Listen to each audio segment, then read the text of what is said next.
अंशों के अभिगोपन का अर्थ, meaning of underwriting of shares. अब देखो अंशों के अभिगोपन का क्या मीनिंग होता है।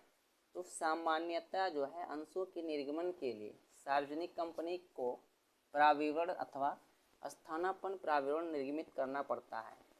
मतलब सामान्यतः यदि देखा जाए तो अंशों के निर्गमन के लिए शेयर को इशू करने के लिए सार्वजनिक कंपनी के द्वारा अर्थात पब्लिक कंपनी के द्वारा जो है प्राविवरण अथवा स्थानापन्न प्राविवरण जो है इशू किया जाता है।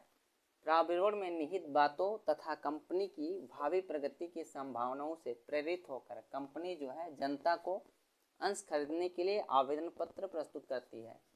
मतलब जो है प्राविवरण में जो भी निहित बातें होती हैं तथा कंपनी के जो भी भावी प्रगति होंगे, भविष्य में जो प्रगति होगी, उन सभी संभावनाओं से प्रेरित होकर कंपनी जो है जनता को अंश खरीदने के लिए क्या करती है, एक आवेदन पत्र जो है प्रस्तुत करती है, जिससे जनता उनके अंशों को खरीदे। सामान्यतः नई कंपनियों के अंशों को क्रय करना जनता कम पसंद करती है। मतलब यदि मार्केट में कोई नई कंपनी लॉन्च होती है तो ऐसी स्थिति में उसके जो शेयर होते हैं, ठीक है, उन शेयरों को जनता बहुत कम खरीदना पसंद करती है या परचेज करना नहीं चाहती है, क्योंकि वो नई कंपनी है। इसलिए यदि ऐसी कंपनी को न्यूनतम अभिदान राशि प्राप्त नहीं हो तो कंपनी अंशों का आवंटन जो है नहीं कर सकती है। और यदि ऐसी कंपनी को न्यूनतम अभिदान राशि अर्थात मिनिमम सब्सक्रिप्शन राशि प्राप्त नहीं होती है तो कंपनी अंशों का आवंटन जो है नहीं कर सकती है, शेयर का अलॉटमेंट नहीं कर सकती है। अभिगोपन कंपनी तथा ऐसे व्यक्तियों के बीच एक अनुबंध है जो इस बात का वचन देते हैं कि यदि एक निश्चित समय के अंदर कंपनी द्वारा जारी अंशों या ऋण पत्रों को जनता द्वारा नहीं खरीदा गया तो वह स्वयं उन अंशों एवं ऋण पत्रों को खरीद लेंगे तथा उनकी राशि का भुगतान कर देंगे। अभिगोपन कंपनी तथा एक व्यक्ति मतलब क्या होता है,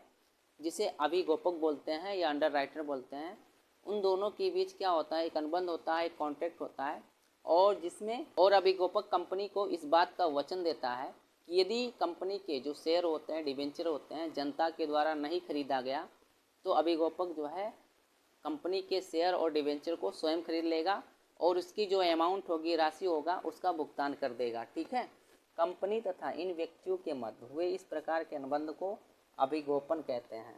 कंपनी तथा अभिगोपक के मध्य हुए इस प्रकार के अनुबंध को, कॉन्ट्रैक्ट को क्या कहते हैं, अभिगोपन कहते हैं।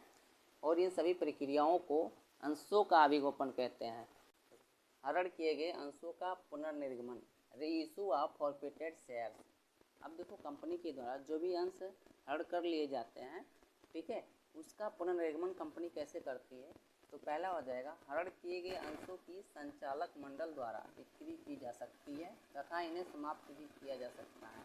मतलब कंपनी के द्वारा जो भी अंश हरण कर लिए जाते हैं उसका जो है संचालक मंडल द्वारा क्या होता है, बिक्री की जा सकती है। संचालक मंडल उसे बेच सकता है और इसे समाप्त भी कर सकता है। दूसरा पॉइंट हो जाएगा, बिक्री से पहले संचालक मंडल चाहे तो हरण रद्द कर सकता है।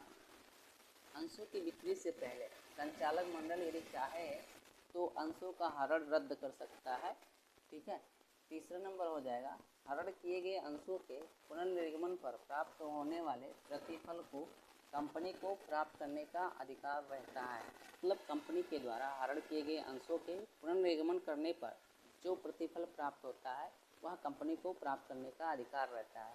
चौथा नंबर हो जाएगा, जो व्यक्ति हरण किए हुए अंशों के निर्गमन पर उन्हें क्रय करता है उसका नाम अंशधारी की तरह रजिस्टर कर दिया जाता है। मतलब जो व्यक्ति कंपनी के द्वारा हरण किए गए अंशों के पुनर्निर्गमन पर उस अंश को खरीदता है, परचेज करता है, उसका नाम जो है एक अंशधारी की तरह रजिस्टर्ड कर दिया जाता है। 5वां नंबर हो जाएगा, हरण किए गए अंशों को उस राशि से कम पर नहीं बेचा जा सकता है जो कि उन पर बकाया था। मतलब हरण किए गए अंशों को उस राशि से कम पर नहीं बेचा जा सकता है जो कि पहले उन पर बकाया था। 6 नंबर हो जाएगा, कंपनी हरित अंशों के पुराने अंशधारी को अंश प्रमाण पत्र वापस करने की सूचना देती है।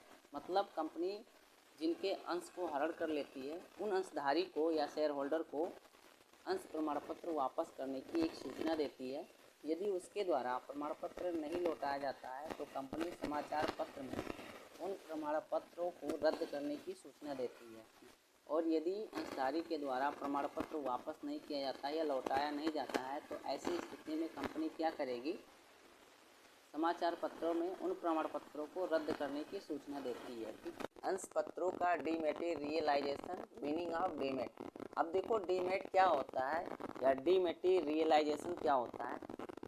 मतलब अंश पत्रों को उनके भौतिक स्वरूप से जब इलेक्ट्रॉनिक रूप में परिवर्तित कर दिया जाता है या बदल दिया जाता है तो वह क्या कहलाता है, अंशों का डीमैटेरियलाइजेशन या डीमैट कहलाता है। मतलब जो अंश पत्र होते हैं उन्हें जो है इलेक्ट्रॉनिक रूप में परिवर्तित कर दिया जाता है, बदल दिया जाता है। तो और डीमैट खाते में अंश पत्रों के भौतिक अधिकारों के स्थान पर निवेशक जो है उन प्रतिभूतियों को इलेक्ट्रॉनिक रूप में रखते हैं। और डीमैट खाते में अंश पत्रों को उनके भौतिक अधिकार के स्थान पर निवेशक जो है उन प्रतिभूतियों को इलेक्ट्रॉनिक रूप में रखते हैं। ये क्या कहलाता है, अंशों का डीमैटेरियलाइजेशन कहलाता है।